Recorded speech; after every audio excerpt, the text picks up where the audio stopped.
So there are no conflicts except the fact I have to admit that although a vascular surgeon, I do 80% of my cases with angioplasty and the rest 20% with carotid endarterectomy. And from the beginning, from the 90s, we realized that carotid angioplasty stent was a must, not like the peripheral angioplasty. And these are the reasons: restenosis, long and short-term dissection to prevent thrombosis, and lately, this works okay. And lately is the issue of delayed embolization, very sexy in the topic. And after we did the first cases as a history with 9 French devices and Palma stents, we realized also in our department in Greece that back then we used the only very thin and sleeky stent, carotid wall stent, is an historical stent, and we found out the big difference in the results and the potential. And so we see that the stent has a delivery system, and in the carotid it has to be dedicated. And throughout the years there was a lot of evolution in this topic with tip refinement, flexibility, stiffness, monorail technique, shaft stiffness, and of course deployment accuracy in a place quite distant from the axis side. And the ideal stent characteristics, because no stent is perfect. You see here the thing we said before, you cannot get the devices out of the stent because of inside protrusion of the metal. So we found out that self-expanding stents are the solution with high radial force in order to keep the lumen open, ability to confront, flexibility, low thrombogenicity, and radiopacity, and of course lately low porosity, because it seems that a lot of problems start because of plug protrusion through the struts of the stent. So what is the design? Nitinol or cobalt alloy with a plexus or a laser cut, and we have this different formation of stents. We have today a lot of abilities and different designs. Diameters, usually you use 3 or 4 centimeter long stents. For us, it is 4 centimeter, the longer the better, we say. And of course, we have a tube or tapered. And the basic selection you can make is between open cell and closed cell stents. Each one of these categories has the characteristics. There was a genius idea of the hybrid stent production with combining both styles. We'll see in the next slides what happened with that. Here is the closed stent group. Advantages: high radial strength, easy to recross with several devices the stent because it's smooth inside, lower porosity than the open cell, and a lot of disadvantages like inability to adapt to a lot of irregularities and angulations, and of course in some cases where you have mismatch diameter, you cannot oppose the stent on the area of the wall surface of the carotid. On the other hand, the open cell stents have also advantages, the adaptability, flexibility. They have, though, larger gaps. Here from angioscopies, we see really huge gaps where plaque protrusion can happen. And of course, that they are not so strong, so they can be actually squeezed from a hard plaque in order to disturb the inside surface of the stent. So we have the disadvantages, and the most important problem that if you put it in very demanding cases, you can sometimes have difficulty, enormous difficulty, to retrieve the devices you have in the periphery, distal. Of course, the wider cages create big problems with distal embolization, as nowadays data show more and more often. And the hybrid we said, unfortunately, this stent was a very good, very genius idea with a closed cell in the middle, adaptability in the area of the angulation of the internal carotid, Nowadays, Invatec was acquired from Medtronic, and they decided to stop, at least for now, the production of this stent.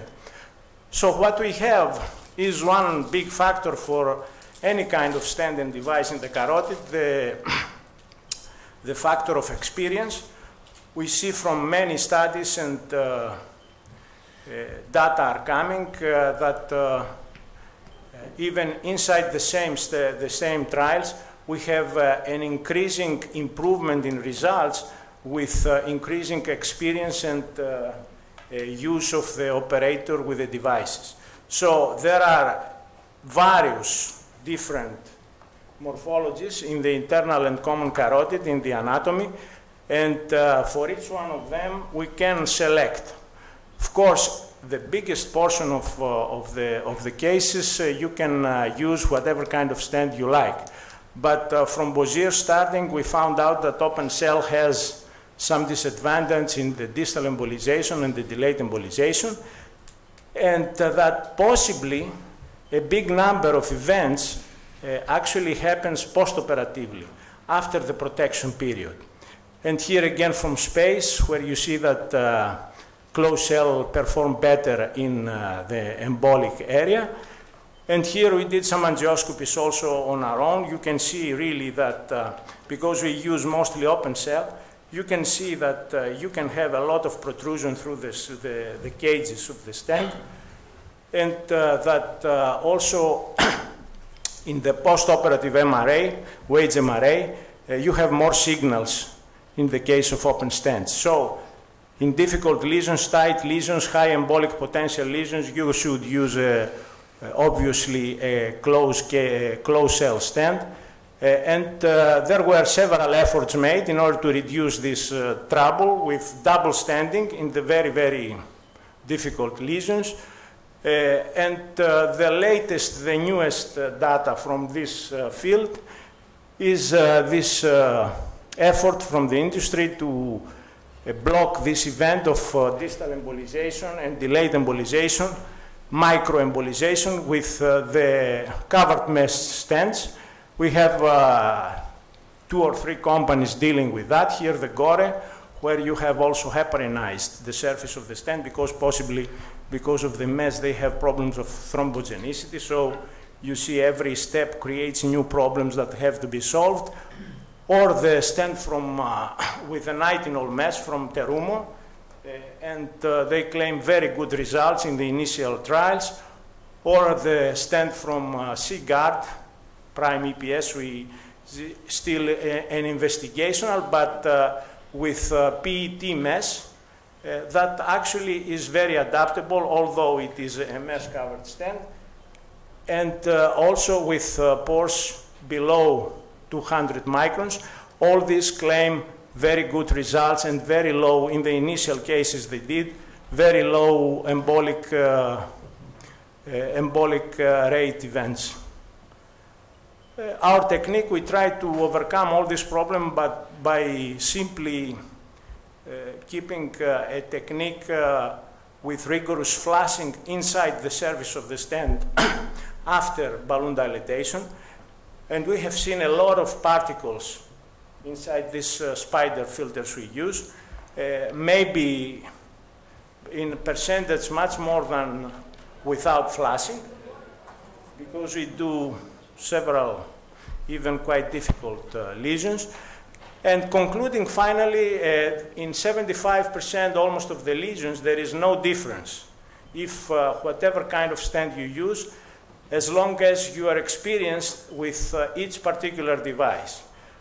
There is a role of selection in stents in the rest of 25% of cases, and that's why an operator who wants to do carotid angioplasty has to know about the various stent designs, and especially at least one of each of the big groups, the open and closed cells, and how to deploy it and all the details. Experience, I will add again, is the most important factor, and also the most important in case selection, as we already heard from the previous talks. And especially in the proper case selection according to the anatomy. So you don't have to struggle passing through difficult arch areas and so on, for as long as you can go directly on the common carotid if you need to go for an angioplasty in these difficult cases. Thank you very much. Thank you.